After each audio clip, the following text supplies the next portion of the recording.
Ukrainian mechanized infantry attacks thwarted by Russian military troops in the Belgorod region. Military officials have reported 3 failed attacks by Kyiv's armed forces to date. More details on this later in the news. Good evening, I am Gianna Llanes. And I am Nina Richielago Flores. This is Mata ng Agila International. And here are the headlines. Philippines secures energy investments with Japan. Typhoon Mawar leaves the Philippines as it approaches Okinawa. Asia-Pacific nations join Indonesia's annual naval drills. U.S. Congress passes federal debt limit deal. Elon Musk visits Shanghai's Tesla Gigafactory. Been able to overcome so many difficulties and so many.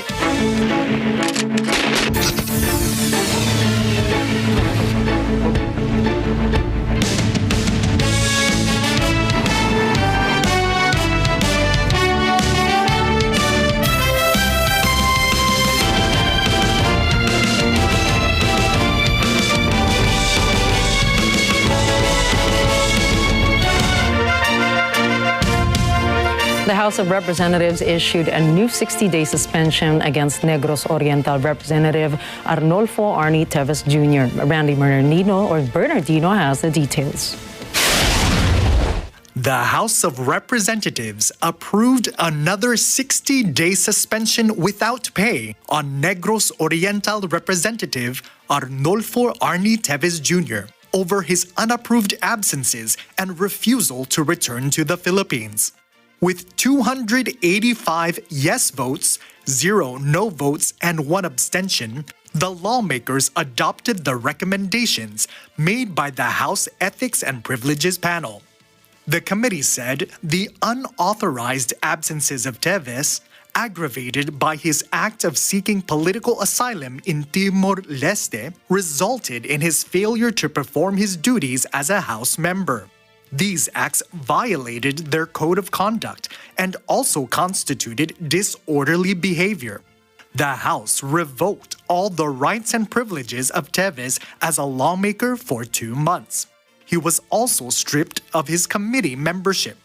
Speaker Martin Romualdez will be the legislative caretaker of Teves's district from May 31 to July 30, 2023. Meanwhile, Justice Secretary Jesus Crispin Remulla said around 50 witnesses have surfaced to testify on the terrorist activities of Teves in Negros Oriental. In fact, in the anti-terror case that we have developed, more than 50 people have come out to witness the terrorism that they experienced. It's ongoing it's in the anti-terror council. They're gathering evidence. And it's being supported by the evidence, as I said earlier. Marami na ako nag-testify as to the terrorism that has been happening in Negros Oriental. Remulla said they will also investigate Eric Galyaga, a colleague of Teves. The Justice Department previously recommended Teves to be declared as a terrorist for allegedly creating fear among people in the province. Remulla asserted they have substantial evidence to support their claim. He also said Teves is still in Timor-Leste. He lawyered up again and asked the courts to reconsider and to grant him asylum in Timor-Leste. But he came there by private jet, accompanied by 13 people. But I don't know the implication if the extension of the visa is until the finishing of the case in Timor-Leste. The secretary believes that Timor-Leste will not allow asylum to a person who is considered a terrorist. It's really part of the difficulty of being a wanted person. You can't just go home and face the music here. Wala pa naman siyang warrant of arrest. Randy Bernardino for Mata ng Agila International. Trusted, connected, on point. Senate President Juan Miguel Zubiri praises the 19th Congress's accomplishments in its first regular session. According to Zubiri, the Senate approved 31 proposals and 70 resolutions in just 1 year. The Senate President adds that 6 of these measures were signed into law. The legislation includes mandatory SIM card registration, the postponement of barangay and sangguniang kabataan elections, fixed terms for chiefs of the armed forces and the regional specialty centers, and extension of estate tax. Zubiri adds that one of the most important legislations done by the Senate was the controversial Maharlika Investment Fund, approved before their sign-die adjournment today. The Senate President assures that upon resumption of the Senate session, the Congress will be more determined to respond to the mandate to the people.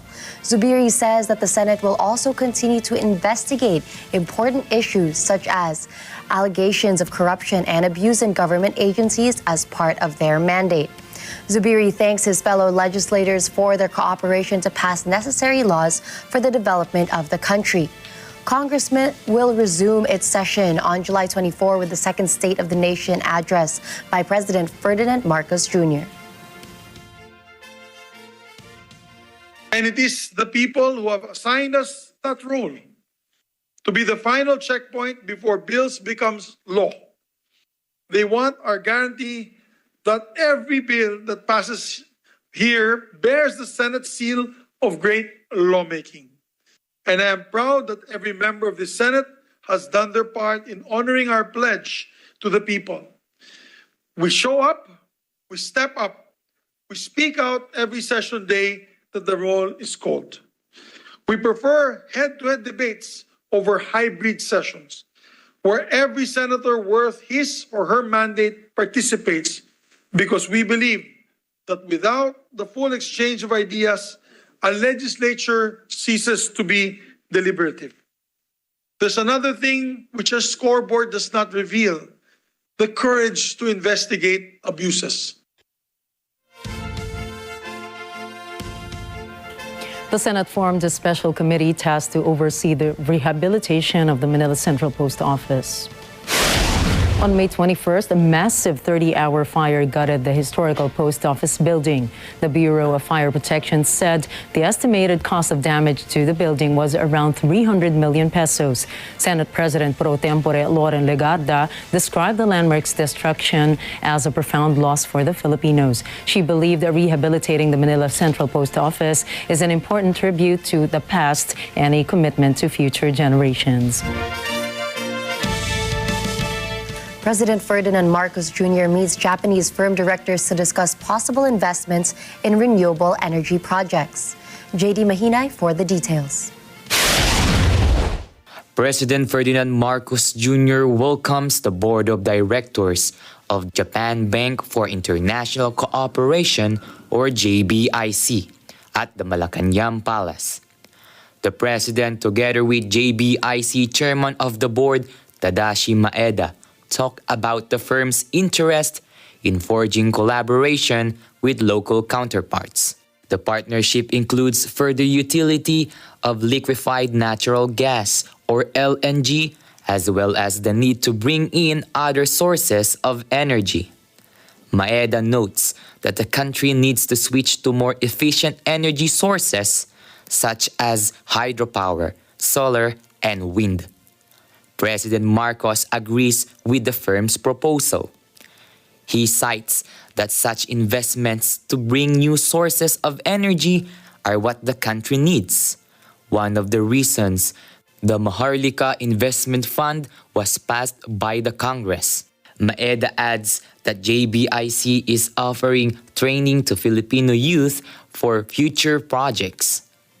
JBIC is a Japanese state-owned financial institution that had supported projects around the globe in areas such as infrastructure building, sustaining natural resources, and renewable energy. JD Mahinay reporting for Mata ng Agila International. Trusted, connected, on point. The Department of Health extends its Chikiting Ligtas vaccination program to further combat measles and polio disease. Christina Aguirre for the details. The Department of Health extends its Chikiting Ligtas program until June 15. An extension was applied since the department aspires to reach its 100% vaccination goal. The program is an intensified vaccination drive to combat measles and polio for children below 5 years old. DOH data shows that 7.5 million children aged 9 to 59 months are vaccinated against measles and rubella, or equivalent to 77.72% of their target. DOH adds that 2.1 million youths from 5 to 9 years old were given oral polio vaccines equivalent to 67.87% of their target figure. According to DOH, measles and rubella cases increased by 342% from January to May 13 of this year, from just 144 cases in 2022. DOH reminds us that there is no medicine for measles and polio, but these are easily prevented through the use of vaccines. Christina Gire reporting for Mata ng Agila International. Trusted, connected, on point. The Commission on Higher Education, or CHED, says that college tuition fees may increase. According to CHED's chairperson, Prospero de Vera, state universities and colleges have passed a proposal to increase the fees due to the upcoming end of the moratorium on tuition hikes. CHED is considering to regionalize the hike and will further discuss with the Department of Budget and Management whether it is appropriate to pass the agreed upon increase in cost. The Department of Health says there was an increase in COVID-19 cases in the country. Madeline Villar Moratillo reports. The Department of Health, or DOH, has logged 1,279 new COVID-19 cases. The total COVID cases in the country now stands at 4,142,814. DOH says there was an increase after 2 days of decreased infections. NCR got the highest number of new cases in the past 2 weeks with 7,686 infections, followed by Calabarzon with 5,053 cases, Central Luzon with 2,376. Western Visayas with 1,652 and Bicol Region with 889. Among cities and provinces, Quezon City had the most new cases in the last 14 days with 1,826. Octa Research Fellow Dr. Guido David estimates 1,400 to 1,600 new COVID cases registered today. Health experts urge the public to continue following health protocols such as wearing masks in crowded areas and practicing basic hygiene protocols. Having COVID-19 bivalent vaccines will also help prevent the further spread of the virus. Madeline Villar Moratillo reporting for Mata ng Agila International. Trusted, connected, on point. Pag-asa has lifted all storm alerts as Typhoon Mawar continues to weaken. Mawar is also outside of the Philippine area of responsibility and is slowly making its way to Japan. The National Disaster Risk Reduction and Management Council said Mawar has caused minimal impact in the provinces of northern Luzon, while Japan's meteorological agency has raised alerts in the islands of Okinawa. Erlo Bringas tells us more. National Disaster Risk Reduction and Management Council, or NDRRMC, said Typhoon Mawar left minimal damage to the Philippines. Assistant Secretary Rafi Alejandro, spokesman for the Office of the Civil Defense, and NDRRMC said they were happy as there was no serious damage in northern Luzon provinces. Citing their latest report, Alejandro said that Mawar affected 14,908 individuals or 3,821 families in the Cordillera Administrative Region, Ilocos Region, Cagayan Valley, Central Luzon, Mimaropa, and Western Visayas. More than 5,000 people were preemptively evacuated in Region 2. Alejandro said a total of 6 regions, 13 provinces, 30 municipalities and 94 barangays were affected. And the RRMC has not logged any deaths or injuries during the onslaught of Mawar. Alejandro praised the local government units and other government agencies for exercising preparedness protocols and procedures. Across the ocean, Japan's meteorological agency says severe tropical storm Mawar expected to approach the Okinawan Islands. Weather officials have advised residents to be on alert for strong winds, high waves, and torrential rainfall. The weather agency said that Mawar is traveling northeast at 15 kilometers per hour, about 120 kilometers south-southeast of the island of Miyakojima. Authorities says some parts of Sakishima Islands are now in the strong wind zone. Mawar is expected to gradually change its course eastward and come closest to the main island of Okinawa on Friday. Erlo Bringas reporting for Mata ng Agila International. Trusted, connected, on point. Coming up, China to join Indonesia's multilateral naval drills. United Nations urges South African president to arrest Russian President Putin. And federal debt limit deal passes the United States Congress. Stay tuned for more stories around the globe when we return.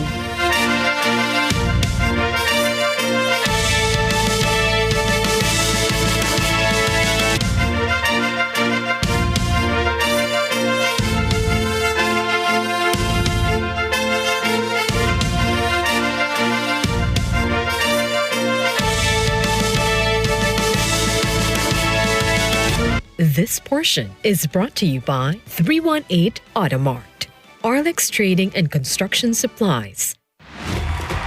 Sama-sama tayong nakikanta, nakipagsaya at nakipag-summer blast. Maraming salamat sa higit na 120,000 na taong nakasama namin. Walang kapantayang energy at init ng suporta na ipinaramdam ninyong lahat sa amin. Hindi rin matatawaran ang galing ng mga performers na nagpasiklab sa isa sa pinakamasasayang gabi dito sa Philippine Sports Stadium. Taos-puso ang pasasalamat namin. Let's always net together, mga Kanet 25. Sa susunod na Summer Blast. Catch the special TV airing on June 10 and June 11, 2023. Follow our social media pages for more updates.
We now welcome you back to Mata ng Agila International. France warns Pyongyang to stop ballistic tests that could fuel tensions in the region. Meanwhile, the Civilian Aviation Authority of the Philippines says that no local flights will be affected. Vin Pascua for the report. France's foreign ministry calls on the attention of Pyongyang to avoid regional tensions in the furthering of its ballistic tests. The ministry urges North Korea to abide by the United Nations Security Council resolution. Sources say the rockets will fall into the waters near the Philippines, east of Luzon Island, the Yellow Sea, and the East China Sea. Meanwhile, the Civil Aviation Authority of the Philippines, or CAAP, reports that no flights in the country will be affected by North Korea's satellite launch. CAAP Deputy Director General for Operations Captain Edgardo Diaz says that only 2 routes to Guam will be potentially affected by the launch. CAAP earlier issued a notice to airmen instructing all commercial pilots to avoid the airspace surrounding North Korea, South Korea, and Eastern Japan between May 31st and June 11. Vin Pascua reporting for Mata ng Agila International. Trusted, connected, on point. China's Navy will send warships to Indonesia's 2023 Multilateral Naval Exercise Komodo, or MNEK. Indonesia, which hosts the MNEK drills, also invited countries such as North Korea, Russia, South Korea, and the United States. Beijing Defense Ministry announced they will send its destroyer Zhanjiang and frigate Xuchang. These warships are both equipped with guided missiles. The Komodo exercise comes at a time as tensions in the Asia-Pacific region continues to rise. China and the United States also staged more up military diplomacy and war games in the region. Last week, Chinese military said it plans a joint drill Cambodia, Laos, Malaysia, Thailand, and Vietnam. Meanwhile, the United States, Philippines, and Japan are holding a trilateral maritime exercise this week.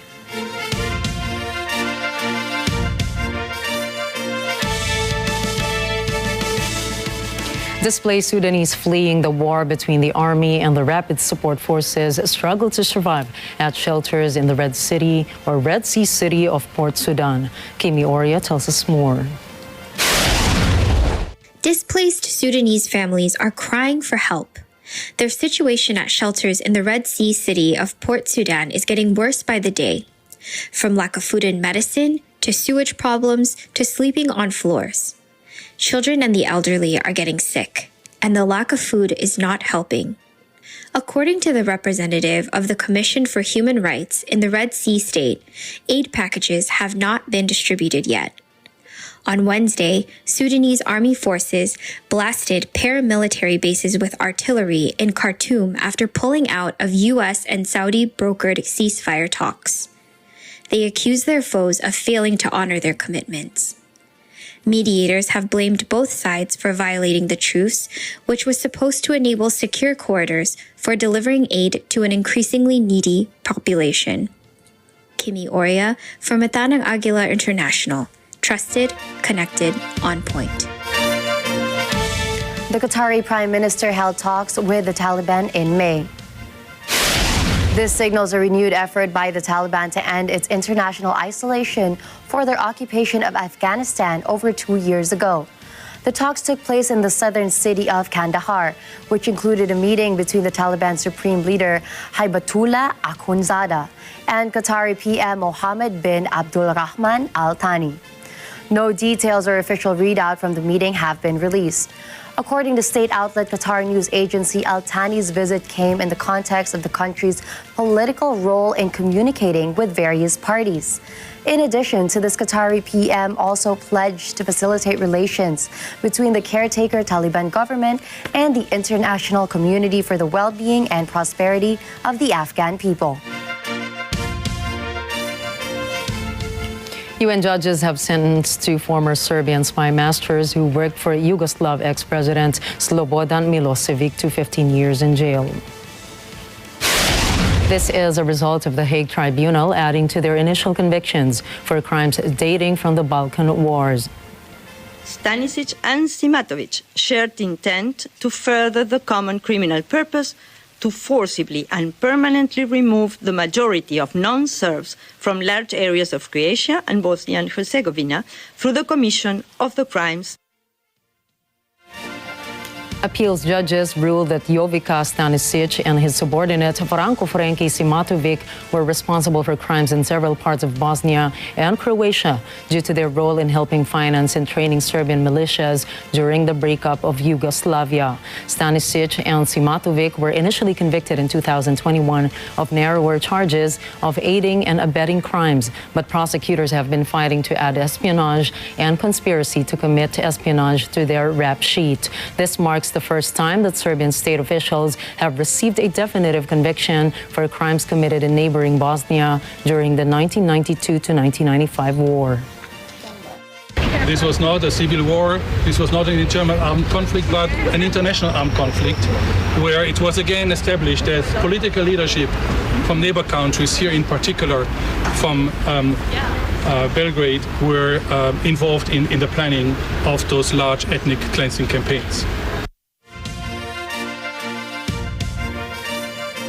South Africa's president is being urged to arrest Russian President Vladimir Putin if he visits the country for a summit this summer.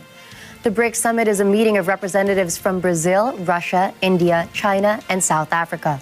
JC Yumol has the details. The International Criminal Court issued an arrest warrant in March for Russian President Vladimir Putin, alleging war crimes. Digital billboards along a South African highway are urging President Cyril Ramaphosa to act on the warrant. The billboards have been paid for by a group known as AVAS. It's an international activist organization. Because South Africa is a member of the International Court, it is obligated to enforce the warrant. But that's unlikely to happen. An earlier suggestion would be to have Putin attend the conference virtually. But the Kremlin rejected that. JC Yumul for Mata ng Agila International, trusted, connected, on point.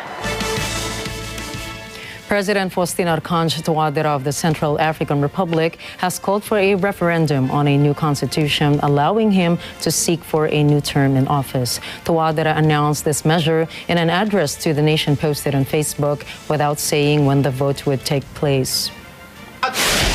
His opponents have already accused him of seeking to extend his rule despite constitutional limits. Touadera was elected in 2016 and re-elected for a second term in 2020 despite widespread accusations of electoral anomalies.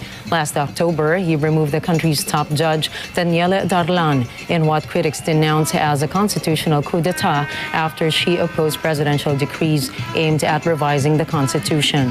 Currently, a president can serve only 2 elected terms in office.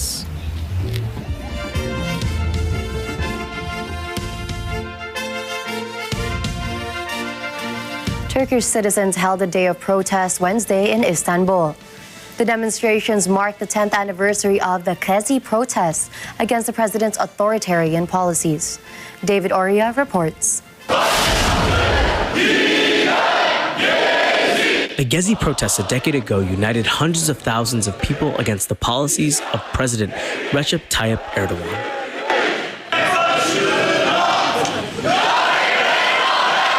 And demonstrators say the reasons behind them remain valid today.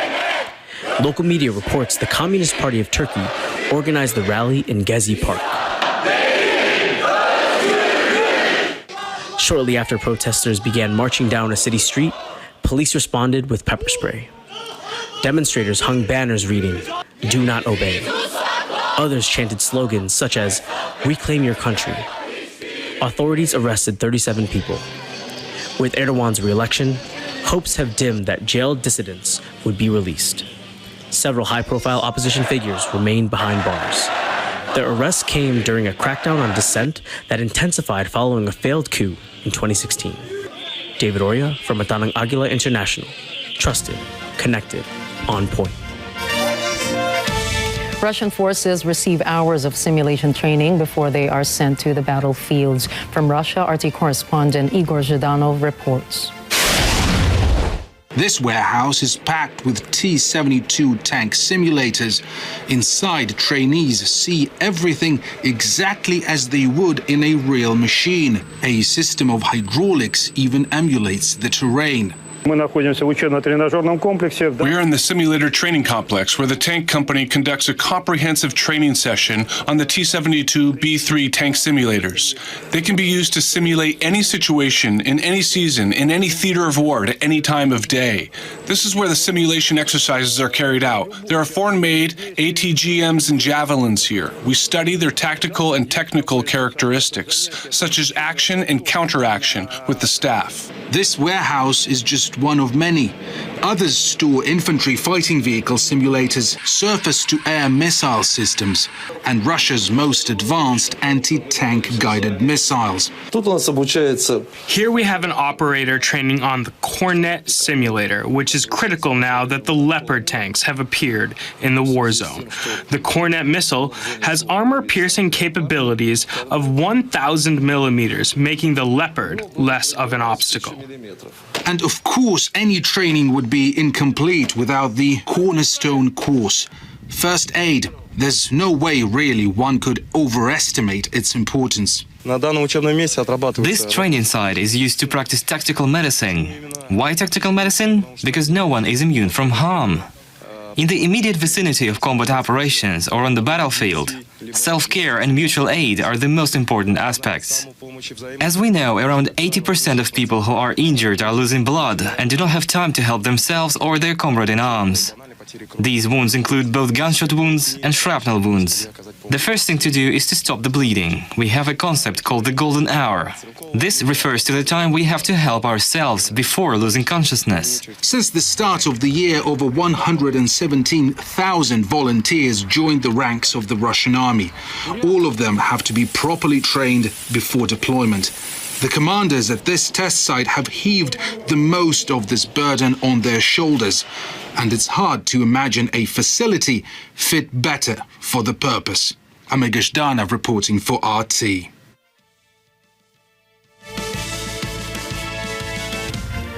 Foreign Minister Sergei Lavrov announces Russian fertilizers will be delivered to Africa free of charge as part of humanitarian aid.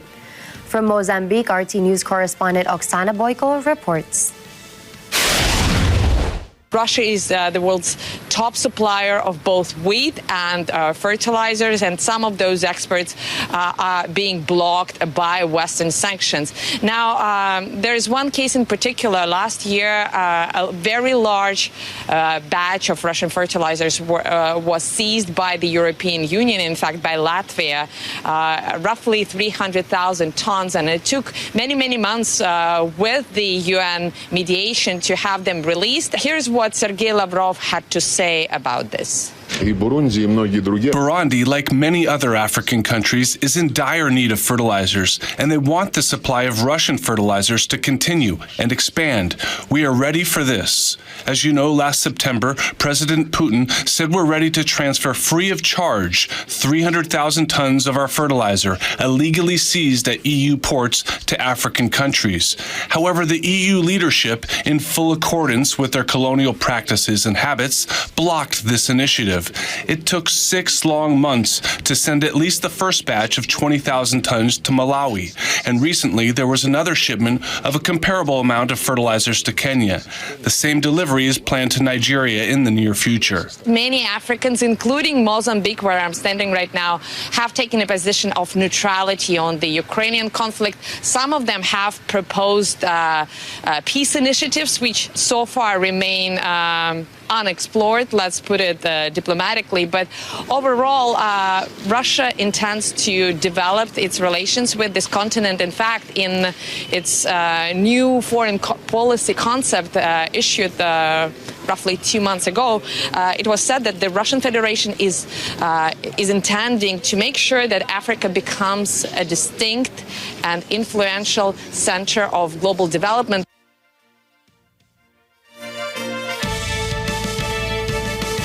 Ukrainian President Volodymyr Zelensky has set the dates for a counteroffensive against Russia. Analysts say this retaliation is crucial, as any failure could result in Zelensky losing support from his international backers. Russian Deputy Foreign Minister Mikhail Galuzin warns Kyiv that its plans will only lead to bloodshed and further escalation of their conflict. He also criticized the West and its allies for its shipment of weapons to Ukraine. Meanwhile, former Ukrainian Prime Minister Nikolai Azarov condemns Zelensky's actions, saying the Kyiv leader has turned their country to a new Afghanistan. He also claims military conscription officials in major Ukrainian cities became millionaires. He also accused Zelensky's administration of corruption schemes.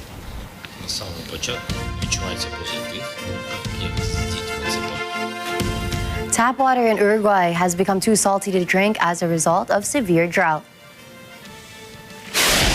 The Paso Severino Reservoir, which provides fresh water to more than half the country's 3.4 million people, is down to 5% of capacity, or about 2 days' worth of potable water. In response to this, State Sanitary Works Administration secured permission this month to exceed the legal limits for sodium and chloride in public drinking water, and has begun adding supply from the Rio de la Plata. Tierras, Uruguay es un país que concentra toda su población en una ciudad muy chica, después el resto del país se usa para la agronomía y es evidente que podemos satisfacer nuestras necesidades de recursos. Somos 3 millones hace mucho tiempo. La población de Uruguay es controlada también hace muchos años, el crecimiento. Y eso es algo que se sabe que es por algo más.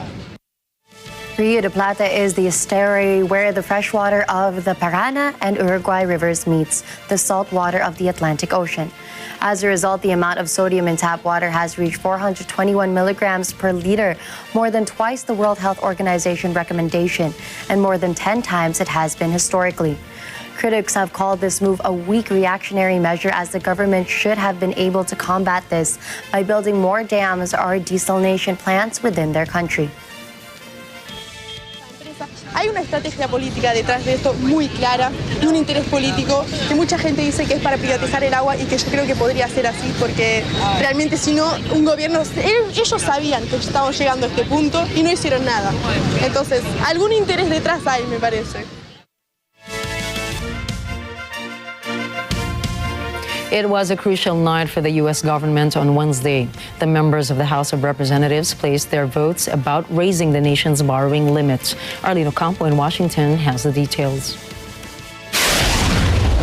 Weeks of negotiations between political parties here in Washington culminates in the House of Representatives voting to raise the federal debt limit. Yeas are 314, the nays are 117. The bill is passed. This moves the country a step closer to averting a catastrophic credit default. After the vote, Speaker of the House Kevin McCarthy tells reporters how important this is. Tonight, we all made history, because this is the biggest cut and savings this Congress has ever voted for. U.S. President Joe Biden hails the vote as a critical step to prevent a devastating default. The Senate is expected to vote before the end of the week. If lawmakers don't resolve the issue before a June 5 deadline, it would send the nation into painful default. Arlene Ocampo, Matanang Agila International, trusted, connected, on point. Former United States Vice President Mike Pence is expected to officially announce his presidential campaign in early June. This officially puts him in competition with his old boss, former President Donald Trump. U.S. news outlets reported that Pence will launch his bids for the White House on June 7 in the state of Iowa. While Pence has touted his work in the Trump administration, he has had a fraught relationship with Trump himself. Pence has criticized Trump for his rhetoric on the January 6 Capitol riots in an attempt to overturn the 2020 presidential election. A congressional panel investigating the riots said it heard testimony that Trump had commented approvingly when members of the mob called to hang the former vice president for refusing to go along with their scheme.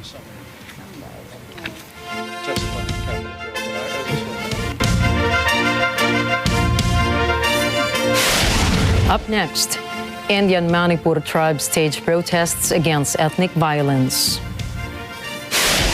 Dashcam footage shows missile debris falling onto Kyiv Road. And 2 of Kyiv's mechanized infantry teams have been intercepted crossing the Russian border. Please don't go away. We've got more stories from around the globe when Matanang Agila International returns.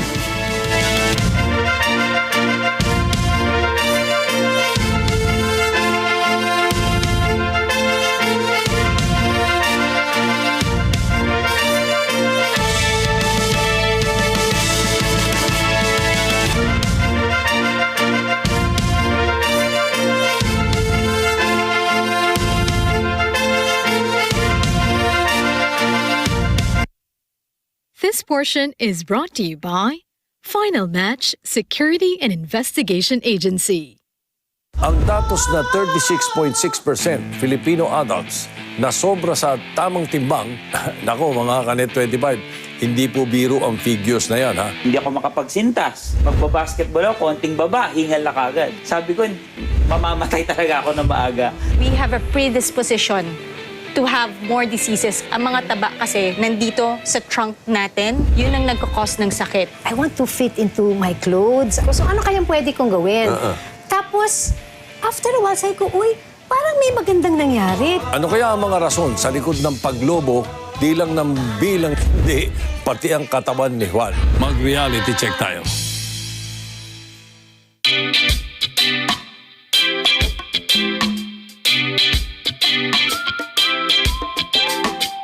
This portion is brought to you by Robic Builders, Quezon City Motor Vehicle Inspection Center.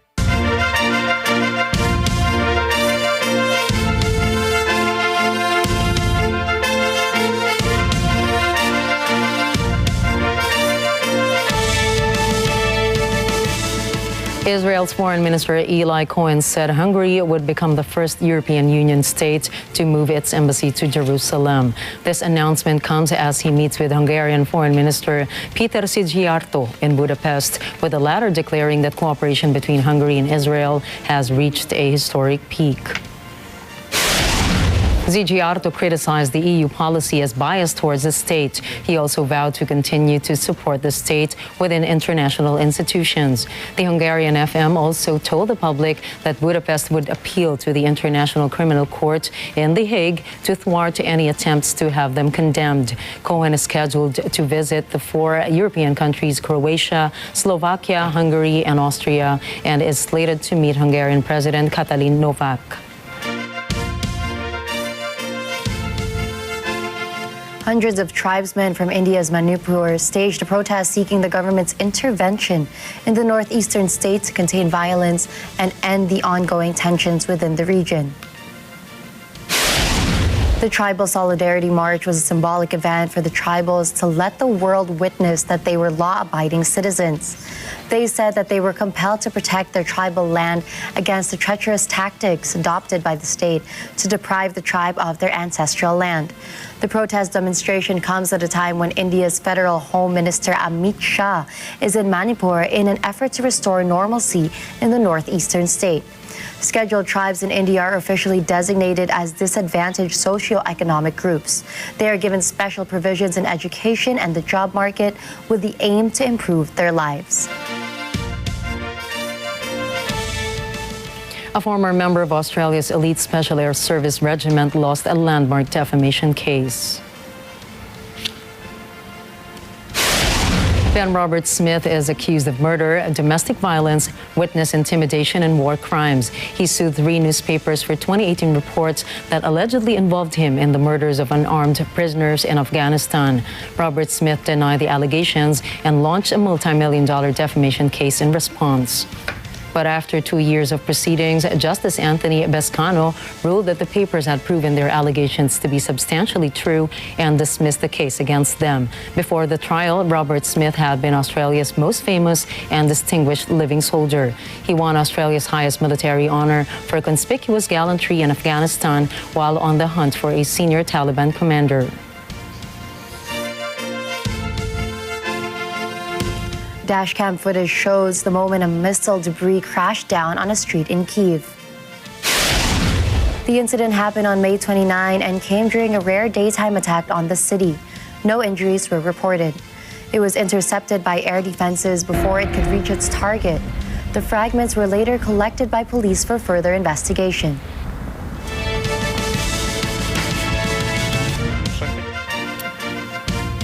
Two of Kyiv's infantry mechanized teams were intercepted by the Russian military crossing into Russia's Belgorod region. Russian forces have repelled an attempt by Ukraine to carry out a skirmish against a settlement in Belgorod region close to the border. The Russian military, together with border guards and other units of the Federal Security Service, or FSB, declared that they would thwart any attempts to carry out further aggressions across borders. 3 attacks by Ukrainian terrorist group were repelled by Russian troops to date. In Russia, an ostrich dared to speed against a motorist on the highway. Sources say the flightless bird escaped from captivity during transport in Moscow. In the video, the bird is seen matching its pace with the vehicle. But after a few seconds, the ostrich left the race as it departed ways.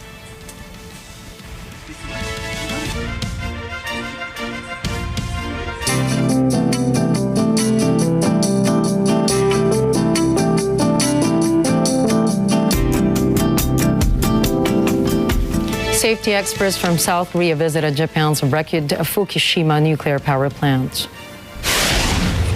They said a detailed analysis was needed to verify Japan's plan to release tons of contaminated water from it onto the sea. The Japanese government believes that the water is safe after being treated, filtered, and diluted, but it does not contain trace amounts of tritium. The International Atomic Energy Agency is also conducting a safety review of Japan's plan to release the water. A magnitude 9.0 earthquake and tsunami destroyed the Fukushima Daiichi nuclear station back in 2011, which also triggered 3 reactor meltdowns.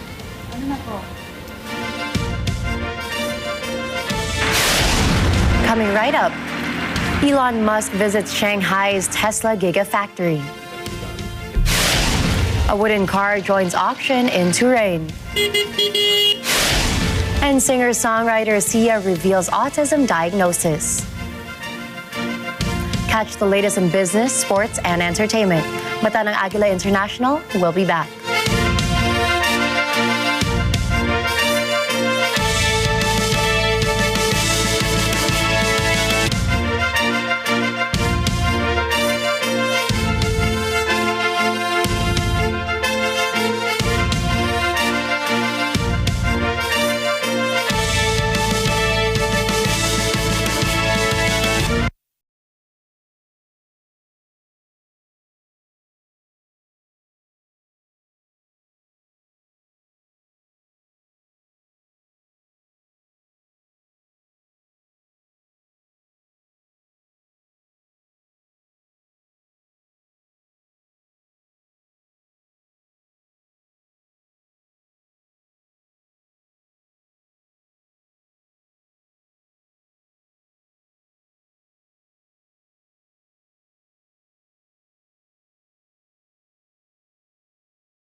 Tesla boss Elon Musk said the interests of the United States and China are intertwined like conjoined twins. Musk made the statement in his first visit to Beijing in over 3 years. Beijing's foreign ministry also quoted Musk saying relations between China and U.S. were not a zero-sum game in which one side must lose if the other were to win. Musk also met with China's top ministries. He also visited Tesla's Gigafactory in Shanghai for a late-night meeting with his staff. Thank you for being here late at night. I would like to just very much congratulate you on the amazing work that you've done. It's been incredibly impressive how you have been able to overcome so many difficulties and so many challenges. And I just want to let you know, it's like, it warms my heart, you know. Sources said he discussed a possible expansion of Tesla in China.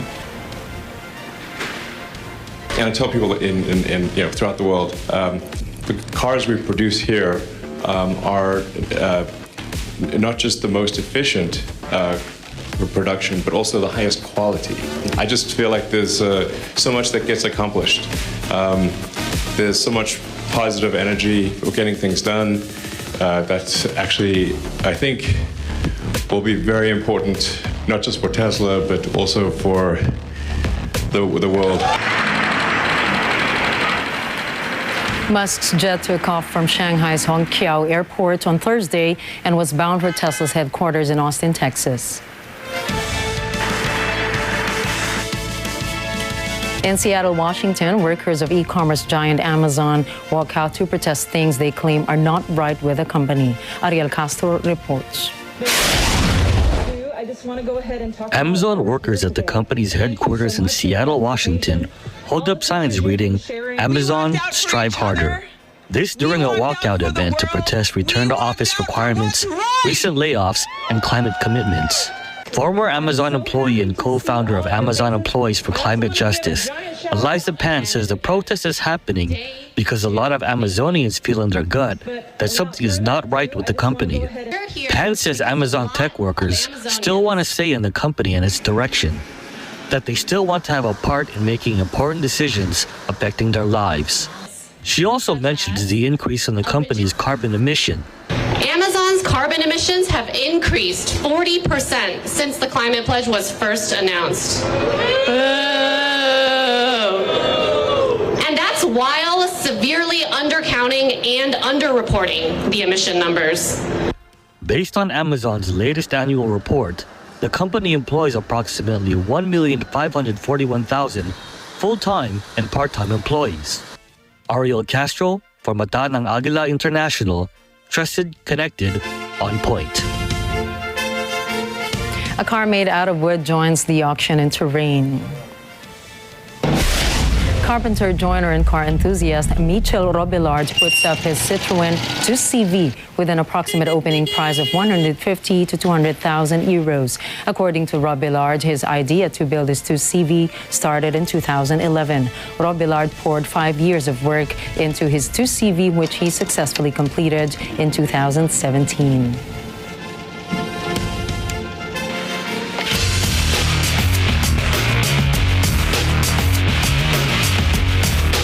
In the pitch of rugby, celebrations are taking place throughout France to mark the start of Rugby World Cup 2023. Set to be the most popular edition in the tournament's history, final preparations are underway with a little under 3 months to go.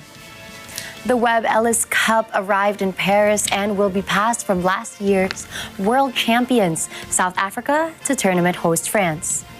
The tournament medals are cast entirely from recycled mobile phones donated by fans, reflecting rugby's commitment towards future environmental sustainability.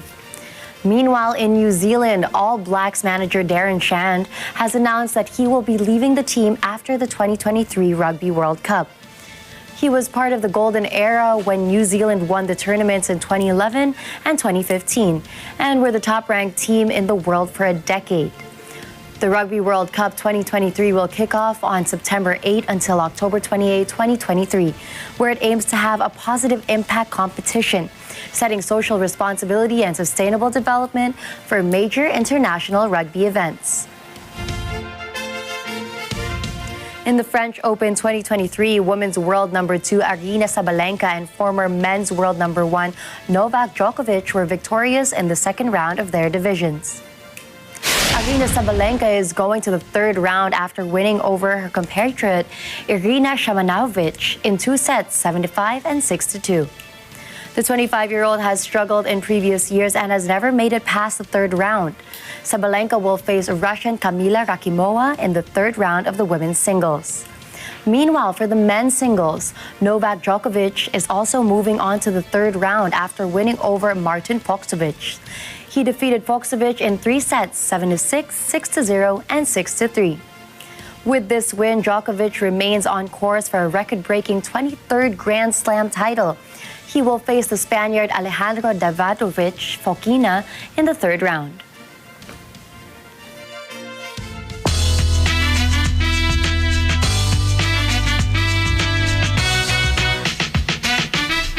Australian singer-songwriter Sia has revealed that she has been diagnosed with autism.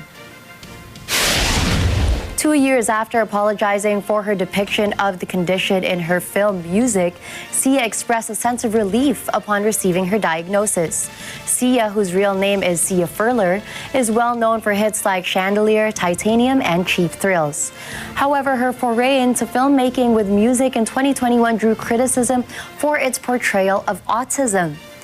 Music follows a woman caring for her nonverbal autistic half-sister, with neurotypical actress Maddie Ziegler playing the lead role. Ziegler is the young dancer prominently featured in her music videos. Sia defended the film, stating that it was based on the experiences of a neuroatypical friend.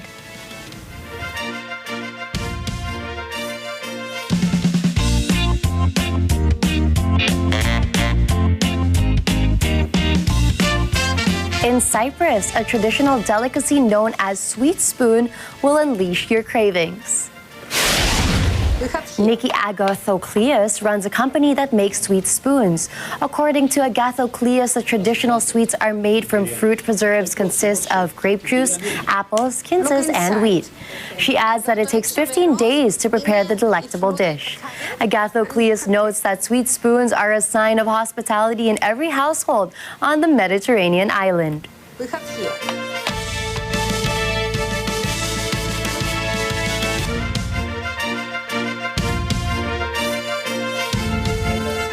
And to send you off, here's a quote from Erwin Schrödinger, Austrian-Irish physicist and 1933 Nobel Prize recipient for physics. The task is not so much to see what no one has yet seen, but to think what nobody has yet thought. That's good encouragement, to be creative. I think that's where the real challenge lies, don't you believe? I agree. And that's a wrap for tonight's news. Catch the latest updates on our social media channels.